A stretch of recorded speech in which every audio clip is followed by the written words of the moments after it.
ከቻምፒየንስ ሊግ ጨዋታዎች በኋላ ትላንት ደግሞ የዩሮፓ ሊግ ጨዋታዎች መከናወናቸውን የቀጠሉ ሲሆን ትላንት በተደረጉ የዩሮፓ ሊግ የሩብ ፍጻሜ ጨዋታዎችም የተመዘገቡ ውጤቶችን እንመልከት። ማንቸስተር ዩናይትዶች ከሜዳቸው ውጪ ወደ ግሩፓማ ስታዲየም አቅንተው የፈረንሳዩ ክለብ ኦሎምፒክ ሊዮንን በገጠሙበት ጨዋታ ማንቸስተር ዩናይትዶች ባለቀ ሰዓት በ95ኛው ደቂቃ ላይ ባስተናገዱት ግብ ምክንያት ሁለታቻ በሆነ ውጤት ሊለያዩ ችሏል። ለዩናይትዶች ነጥብ መጣል ደግሞ አንድሬ ኦናና ተጠያቂው ነው። ካሜሩናዊ ግብ ጠባቂ ትላንት ምዲው ቀይ ሰይጣኖቹን ዋጋ አስከፍሏቸዋል። ኒማንያ ማቲች እንደዛ ካለው በኋላ በንጋታው እንግዲህ ትላንትም የወረደ አቋም ነው ያስመለከተው። ያገኘው ሬቲንግ እንኳን 4.8 ብቻ ነው የነበረው። ይህም ሜዳ ላይ ካሉት ተጫዋቾች በሙሉ ዝቅተኛ ሬቲንግ ያድርገዋል። ትላንት ዩናይትዶች ማሸነፍ የሚችሉበትንም ጨዋታ ነው ስህተት ሰርቶ ግቡ ሊቆጠርባቸው የቻለው። ከአንድም ደግሞ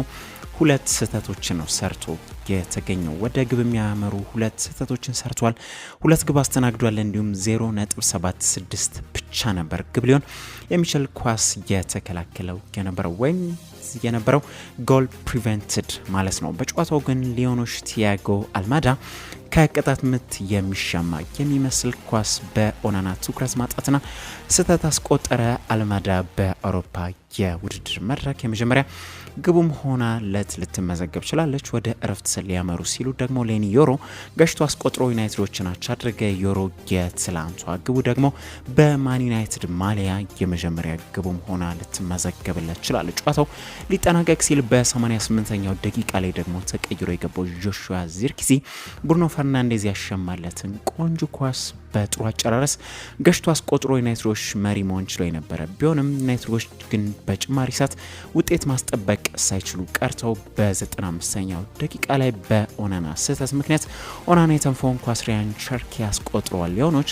ከሽንፈት ሊታደጋቸው ችሏል። በዚህ መልኩ እንግዲህ የአንድሬ ኦናና ስህተቶች ለሊዮን ስጦታ ሆነው ሊዮኖች በመጀመሪያው ጨዋታ ነጥብ ተጋርተው እንዲወጡ አድርጓቸዋል። የአንድሬ ኦናና ስህተት ግን በጣም ብዙ የዩናይትድ ደጋፊዎችን ብግን ያደርገና ያበሳጨ ሆኗል። ከስህተቱ ጋር ተያይዞ ግን አሰልጣኝ ሩበን አሞሪም ከጨዋታው በኋላ ተጠይቀው በሰጡት አስተያየት አንድ ተጫዋች ስህተት ሲሰራ ሙሉ ቡድኑ ስህተት ይሰራል፣ ስለዚህ እንዲሁ እንቀጥላለን ያሉ ሲሆን አሁንም ኦናናን እንደሚያምኑት ተጠይቀው ደግሞ በሰጡት ምላሽ ጠንክረን መስራት መቀጠልና መሻሻል አለብን የሚል ምላሽ ነው የሰጡት አሞሪም። በሌላ በኩል በዚህ በኦናና ጉዳይ ተጠይቀው በሰጡት ሌላ ምላሽም የውድድር ዓመቱን ከተመለከታችሁ ባለፉት ወራቶች ከተጫዋቾቹ በላይ ነው ስህተት ሰርቻለሁ፣ የሚያጋጥም ነው ኳስ ከተጫወትክና ብዙ ጨዋታዎችን ከተጫወትክ ስህተት ትሰራለህ፣ ሊያጋጥም የሚችለው በማለት ለኦናና ተከላክለዋል። ያው እንደ አሰልጣኝ ለተጫዋቹ ስነ ልቦናም ሲባል ግን ምላሻቸው የሚጠበቅ ነው። ምናልባትም በኦልድ ትራፎርድ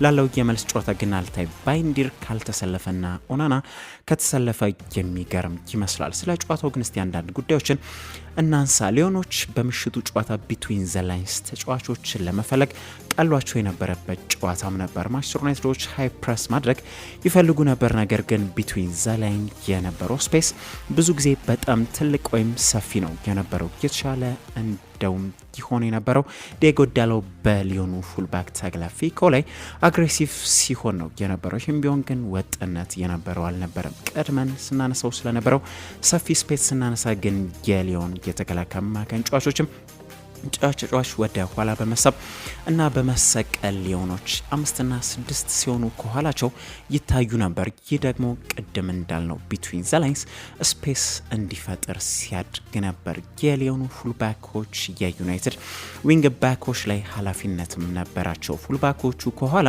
ኒውሜሪካል ብልጫ ለመውሰድ ምርጫቸው የነበረው በባክ ላይን ወይም በኋላ መስመሩ መቆየት ነበር የሚሆነው። ግን የዩናይትድ ዊንግ ባኮች ኳስ እስኪቀበሉ ድረስ ነው የነበረው። በሌላ በኩል ሊዮኖች በአራት ተጫዋቾች ፕሬስ ሲያደርጉ ነበር። ዩናይትዶች ደግሞ በክፍት ጨዋታ ኳስ ሲመሰርቱ የነበረው በ5 ተጫዋቾች ነው የነበረው። ይህ ደግሞ ኒውሜሪካል አድቫንቴጅ ዩናይትዶች በዚህ ጊዜ እንዲያገኙ ያደርጋቸው ነበር ማለት ነው። ግን ያው ዩናይትዶች እድሎችንም የሚጠቀሙ ቡድን አልነበሩም። በጨዋታው በማንቸስተር ዩናይትድ 10 ቁጥር ቦታ ላይ ይገኙ የነበሩት ተጫዋቾች ደግሞ የሊዮንን የማል ተከላካዮች ፕሬስ ሲያደርጉ ነበር። ሲባክን ያመሸው ራስመስ ሆይሉንድ ደግሞ ትኩረቱ የሊዮኑ ዲፌንሲቭ ሚድፊልደር ላይ ነበር። ሁለቱም ዊንግ ባኮች ደግሞ የሊዮኑ ፉልባክ ፕረስ ሲያደርጉ ይታይ ነበር። የዩናይትድ አንዱ ዊንግ ባክ ፓትሪክ ዶርጉ ግን በራያን ቸርኪ የዋይድና ሀይ አጮት ምክንያት ዶርጉ በባክ ላይኑ ላይ እንዲቀመጥም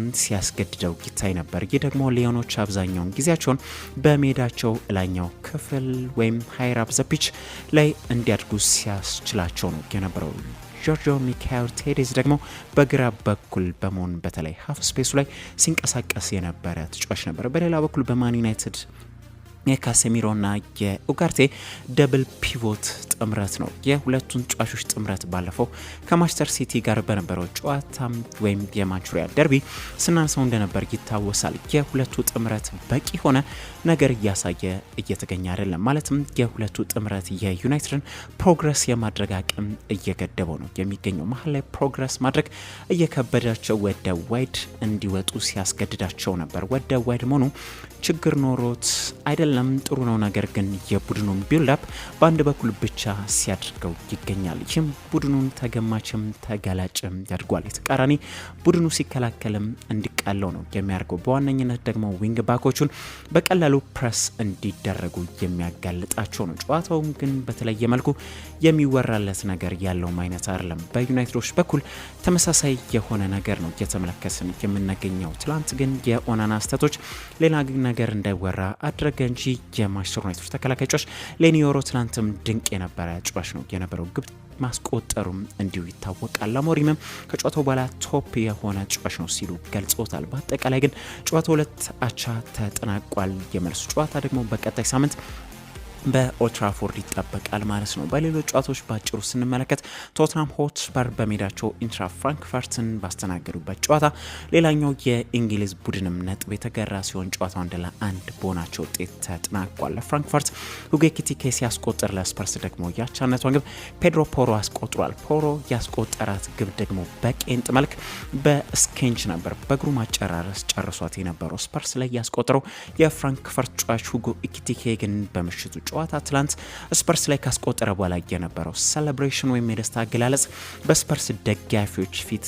እንደ ታዋቂዋ የቴሪ ዳንኤል ኤንሪ በጉልበት የመሸራተት ደስታ አገላለጽ ነበር ያሳዩ። ወይም ኤምሬትስ ውጭ ላይ እንዳለው የቴሪ ሄንሪ ሐውልት እንደሱ ማለት ነው። ኤኪቲኬ በሌላ በኩል ከትላንቱ ግቡ በኋላ ቦርዳምቱ 20ኛ ግቡ ላይም ሊደርስ ችሏል። ስፐርሶች ግን በቀጣይ እንግዲህ ከሜዳቸው ውጭ አግኝተው ፍራንክፈርትን የሚገጥሙናል ማለት ነው። ሬንጀርስ ከአትሌቲክ ቢልባኦ ያለግብ 0-0 በሆናቸው ውጤት የተጠናቀቀ ጨዋታ ሲሆን ከሜዳቸው ውጭ አቅንተው የተጫወቱትና ዘንድሮ በዩሮፓ ሊጉ ደምቀው የነበሩት ላዚዮች ደግሞ ሳይጠበቅ በቦዶ ግሊምት የ2-0 ሽንፈትን ቀምሷል። ኡልሪክስ ሳልትነስ የተባለ ተጫዋችም ነው 2 ግቦቹንም ማስቆጠር ላዚዮ ላይ የቻለው። በኮንፈረንስ ሊግ ውድድር በተደረገ አንድ የተመረጠ ጨዋታ ደግሞ ይህንን ውድድር መድረክ ላይ ብቻቸው የተቆጣጠረው ቼልሲዎች ቀድሞኑ እንደሚገመተው ትላንትም ድልን የተጎናጸፉ ሲሆን ቼልሲ ከሜዳቸው ውጭ አቅንተው ሌጊያ ዋርሶን 3-0 በሆነ ውጤት ማሸነፍ ችሏል። በጨዋታው ለሰማዮቹ ግቦቹንም